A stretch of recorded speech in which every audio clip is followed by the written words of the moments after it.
বিনীত গোয়েলের বিরুদ্ধে হাইকোর্টে মামলা দায়ের। কলকাতার পুলিশ কমিশনারের পদ হারানোর পর থেকে ক্রমশ চাপ বাড়ছে বিনীত গোয়েলের ওপর।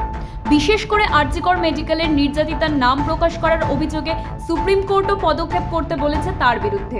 এই অবস্থায় সেই অভিযোগে কলকাতা হাইকোর্টে বিনীত গোয়েলের বিরুদ্ধে শুরু হতে চলেছে শুনানি। সেজন্য ইতিমধ্যে মামলাকারী আইনজীবীকে কলকাতা হাইকোর্ট রাজ্যের আইনজীবীকে নোটিশ পাঠাতে নির্দেশ দিয়েছেন। চলতি সপ্তাহে বিষয়টি ফের সুপ্রিম কোর্টে উত্থাপিত হলে প্রধান বিচারপতি DY চন্দ্রচূড় রাজ্যকে বিষয়টি খতিয়ে দেখে পদক্ষেপ নেওয়ার নির্দেশ দেন। এরপর ফের হাইকোর্টের দ্বারস্থ হন মামলাকারীর আইনজীবী মহেশ জেঠমালানি। আদালতকে তিনি জানান, সুপ্রিম কোর্টের নির্দেশের পর হাইকোর্টে মামলাটির শুনানি শুরু করতে কোনো বাধা নেই। প্রধান বিচারপতি TS শিবজ্ঞানাম দ্রুত শুনানির আবেদন গ্রহণ করেছেন। সোমবার মামলাটির শুনানি হতে পারে বলে জানা গিয়েছে। রাজ্যের আইনজীবীকে নোটিশ পাঠানোর নির্দেশ দিয়েছেন প্রধান বিচারপতি। এই অভিযোগে দোষী প্রমাণিত হলে বিনীত গোয়েলের 2 বছর পর্যন্ত কারাদণ্ডও হতে পারে, এমনটাই খবর। Bureau report, RV news.